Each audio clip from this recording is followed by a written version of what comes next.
สวัสดีท่านผู้ชมที่เคารพทุกท่านมื้อนี้ข้าพเจ้ามีเวลาบ่หลายก็เลยว่าจะมาเล่าเกี่ยวกับสถานการณ์หรือว่าความคืบหน้าอยู่ในตะเวนออกกลางให้บรรดาท่านผู้ชมได้รับชมรับฟังนำกันจักเล็กจักน้อย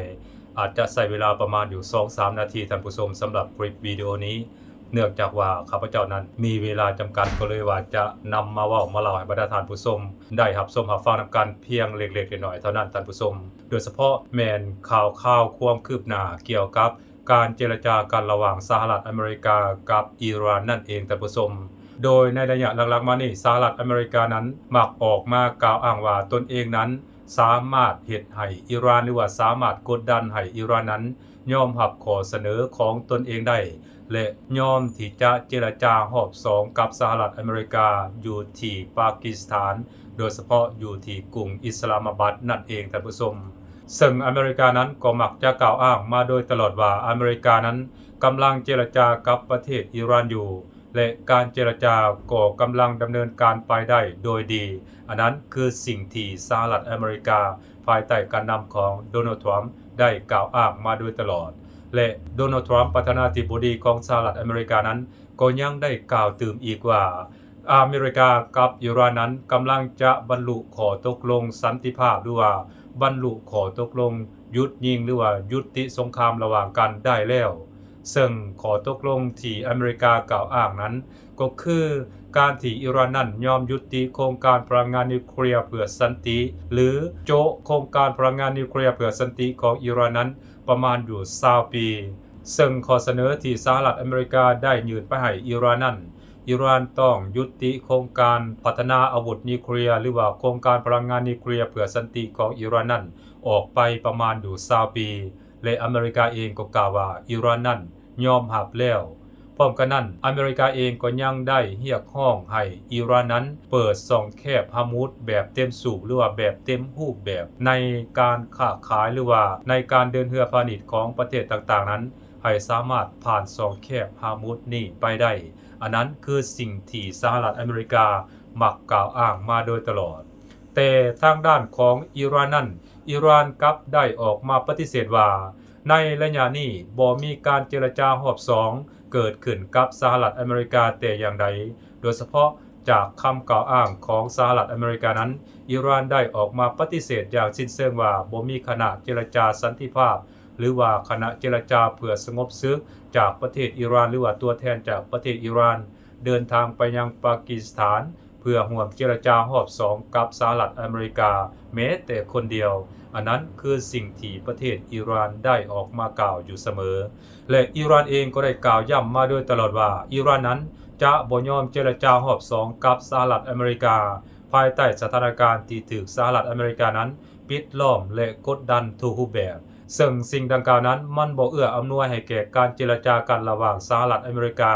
กับอิหร่านในรอบ2แม้แต่น้อยเดียวท่านผู้ชมอันนั้นคือสิ่งที่อิหร่านได้ออกมาประกาศว่าจะบ่มีการเจรจากับประเทศอเมริกานั่นเองส่วนว่าอเมริกาภายใต้การนำของโดนัลด์ทรัมป์นั้นก็ได้ออกมาประกาศข่มขู่ประเทศอิหร่านในรูปแบบต่างๆนานา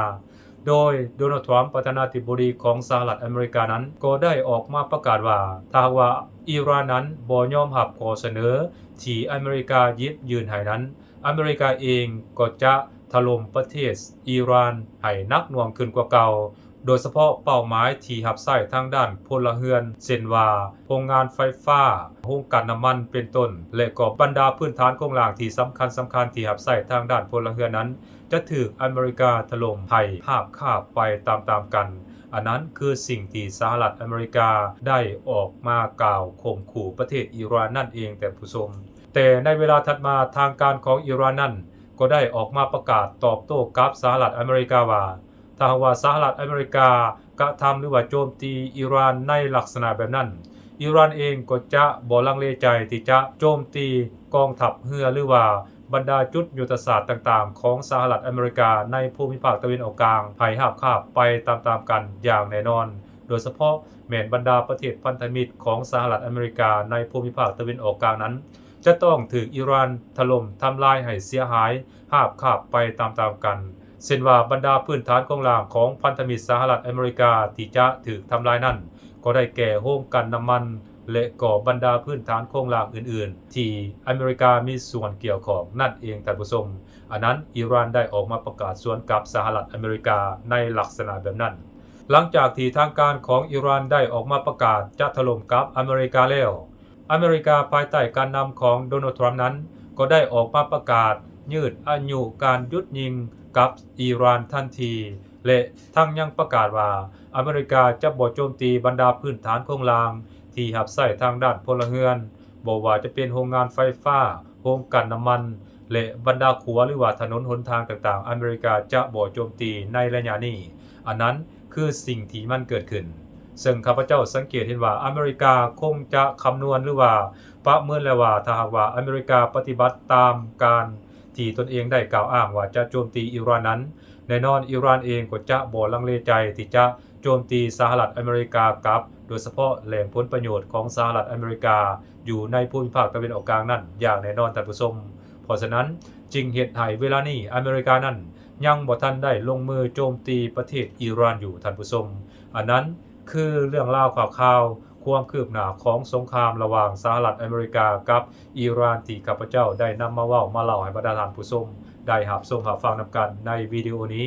ซึ่งมันก็ยังบ่ละเอียดเท่าที่ควรเพราะว่าข้าพเจ้านั้นมีเวลาจำกัดในการเล่าหรือว่าเฮ็ดคลิปวิดีโอนี้ให้บรรดาท่านผู้ชมได้รับชมรับฟังนำกันส่วนว่ารายละเอียดข้าพเจ้าจะนำมาขยายความเพิ่มเติมในมื้อหน้าหรือว่าวิดีโอหน้าสำหรับตอนนี้หมดลงเพียงเท่านี้สบายดี